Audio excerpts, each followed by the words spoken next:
What-ho, toodle pip, and all that malarkey. Hello, I'm here with a Jinhao x159 today because it occurred to me that I haven't done this one yet, despite having quite a few. I've also got a pen rest, which I picked up at Pelican Hub the other night. Thanks to John for his quiz and prize. Any name suggestions? Bill? Yeah? Okay, good. Yeah. It's a sort of blue sky thinking I like. So, you know, I thought I'd try that out. Anyway, bye Bill. Jinhao x159. The homage clone, etc., to a Mont Blanc 149. I've picked this one out because it happens to be inked, but also because it's the classic black and gold finish with trim, etc. So let's go over the pen, and then I will waffle some more later on. So we have a gold coloured cap band here. We have a gold coloured clip here, which is usable, not overly stiff. You've got another gold coloured ring here, separating from a faux blind cap, which is not a piston turning knob because this is a cartridge converter pen. It is your classic cigar shape, and if you're familiar with the size, length, girth of Mont Blanc 149, it's similar. Cap unscrews in 1, 2 and a bit to reveal a number 8-ish sized fine steel nib and a plastic feed. These nib units are unscrewable for swap, replacement, repair, etc. You can buy the nib units by themselves. A few of these just arrived the other day because I want to tinker around. And as I say, it's a cartridge converter pen and comes with a Jinhao supplied converter. It's just a push-pull converter into like the plastic section unit there. It does post securely, and the added weight of the cap, which isn't bank breaking, does not back weight or unbalance the pen. It does make it rather long, however, but I don't know, still feels actually reasonably comfortable and balanced, even with that extra length. I don't find that uncomfortable if I was in a situation where I had absolutely nowhere to put my cap and I needed my other hand free for, well, something. You could post that cap and it's still comfortable to write with, even if you're generally speaking a non-poster like myself. I find that very comfy, non-posted. Measurements of the pen are thus.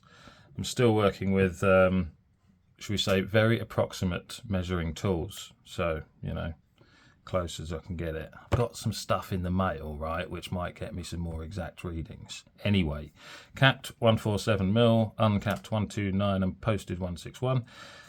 Weight capped is 29 grams approximate with some ink in, so give a bit of play in there. Uncapped 18 grams, and the cap itself is 11 grams.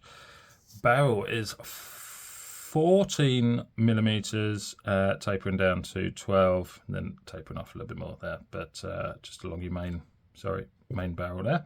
And this section is 12 millimeters, just pretty much stands at a very, very slight taper maybe, and then flaring back out towards the nib.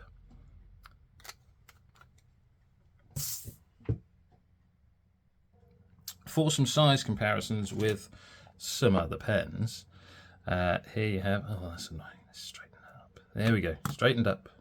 Sorry, that was going to annoy me. Next to Lamy Safari, for common size reference, you have a Leonardo Momento Zero Grande, Leonardo Momento Magico, a Noto, Magna Classic, an Opus 88 Coloro, and flip to the other side, you have a Wing Sung 630, which I've just received, which is also homage to a Mont Blanc 149. So a review coming up of that once I've given it a test drive. Moonman / Marjon P136, Wing Sung 699, Asfine V169, Asfine P30. I really prefer names. If you guys are listening, knock the numbers off, please. My brain's getting old, yeah? I can't keep track of it. Okay. Good. Let us do a writing sample. Let me zoom in just a wee bit. So, we have here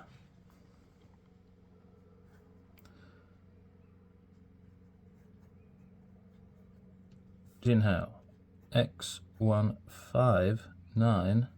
This particular nib is a fine steel nib. You can also get extra fine and medium at time of recording. And the ink in here is cross black.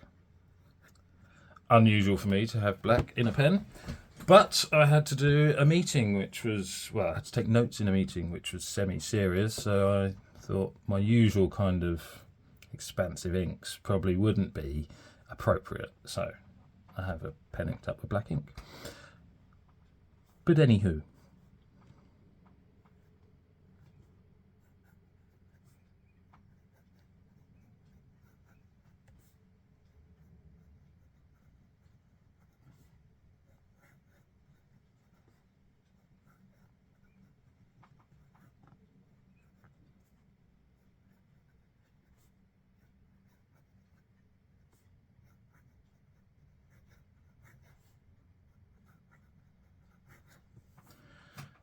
very smooth, tiny weensy bit of feedback, but not in an unpleasant way, and good flow on that as well.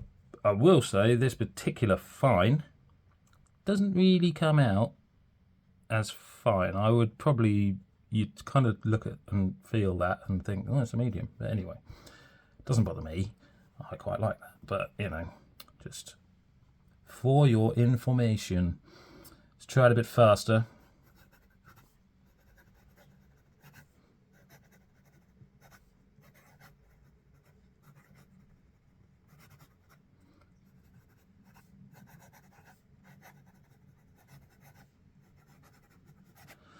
No problem keeping up there at all.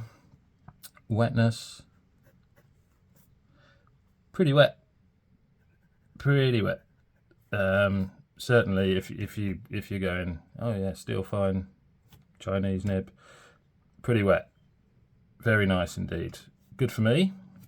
I will say it's kind of don't expect this off of every x159 fine nib. They do vary a little bit. It's a little bit pot luck. I'll come to it in a second, but I do have quite a few of these in different finishes, and they all write well, but they do vary a little bit in what you're going to get. So line variation. You can squeeze out a wee bit there. There's a little bit of bounce. It's quite stiff, but you can get a bit out of that there. So there's your no pressure line. You can beef that up. Give it a bit of beef, yeah? So with no pressure, I measure that line at 0.6 mil. So, like I say, you're kind of in the medium territory. With the pressure, I can get that up to 1 millimeter or 1.1, just depending on how much pressure you're willing to put on your nib. Don't break it on my account, right? So yeah, this particular one is nice. Is a nice juicy one, and I do like it. Reverse writing.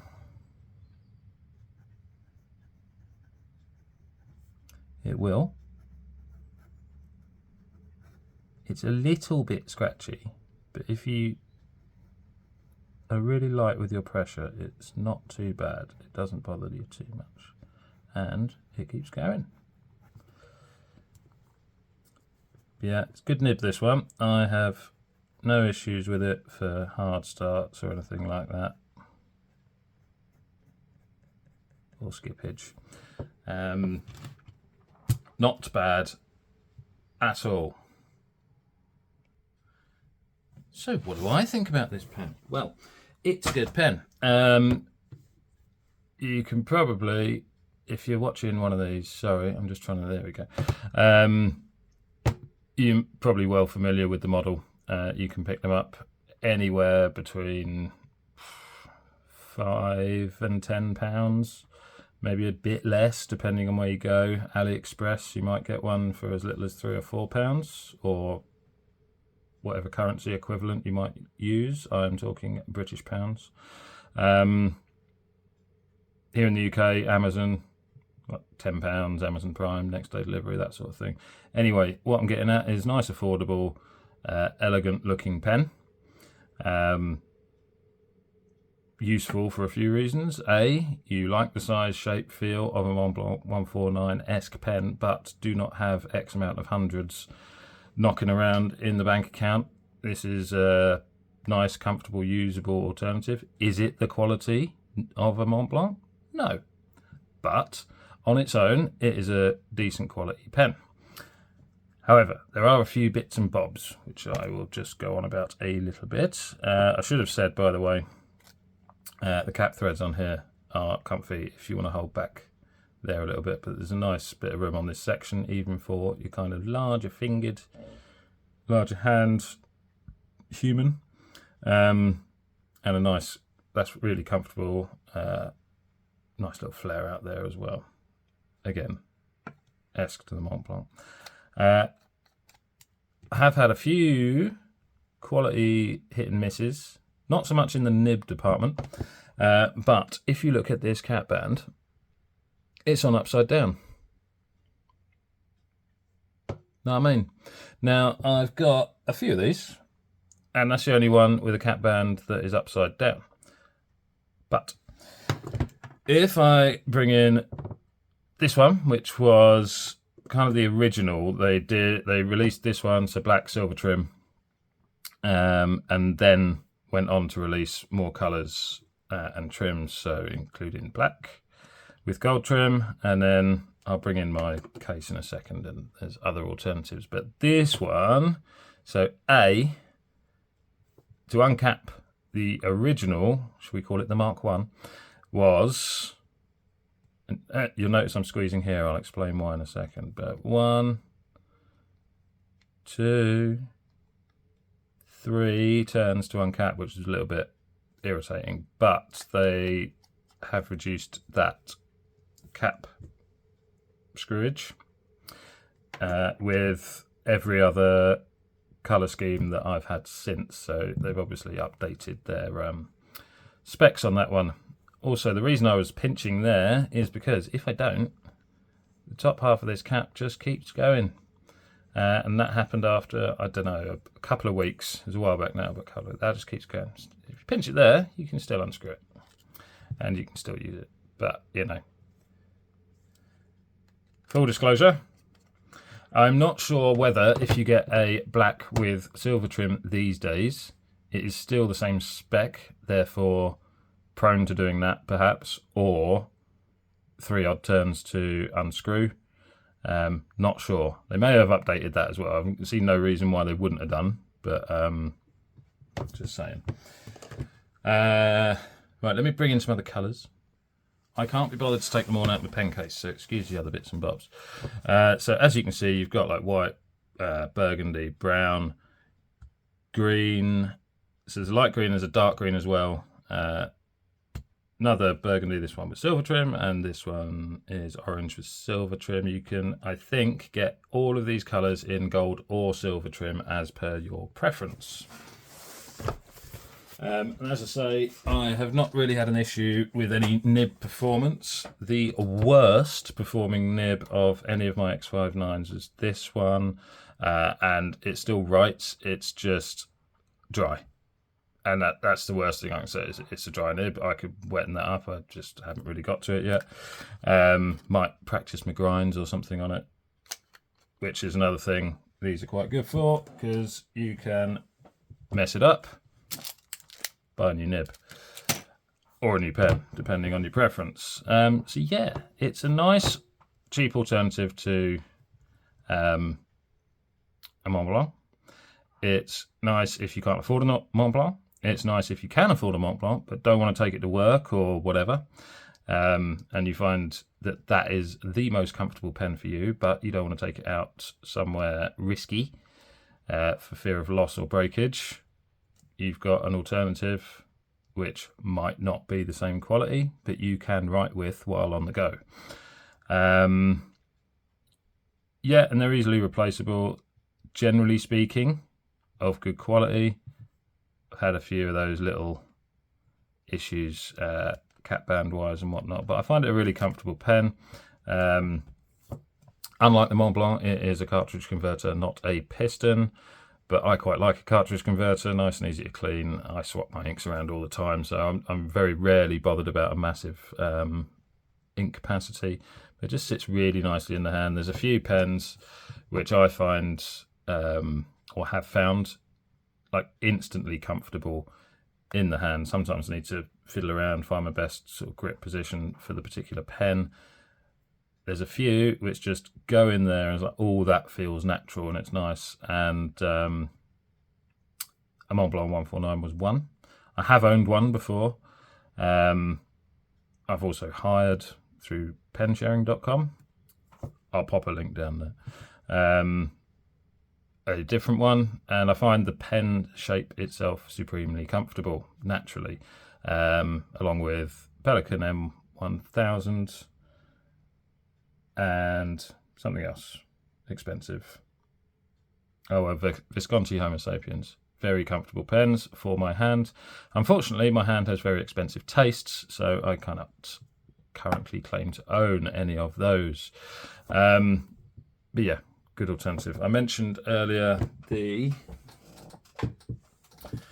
Wingsung 630,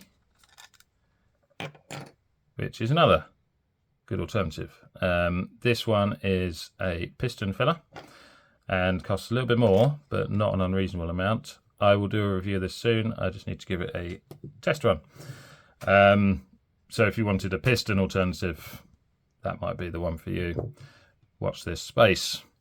Okay, anything I don't think there's anything I don't like, other than obviously the bits of quality control. I suppose if you wanted a fine or a medium or an extra fine, just be wary that the nib grades can be a little bit unpredictable, not quite all uniform. I've got, like I said, I don't know, not 8, 9, 10 of these. A few of them are fines, and they do write with different lines. But if you know how to fiddle and tune a nib, you might be able to, I don't know. But you can always practice your grinds on it. So that is a Jinhao x159. Come on, Bill. You're not a chicken, mate. Come on. That is the Jinhao x159. I hope you've enjoyed my witterings. I'll see you next time. Have a good one. Bye-bye.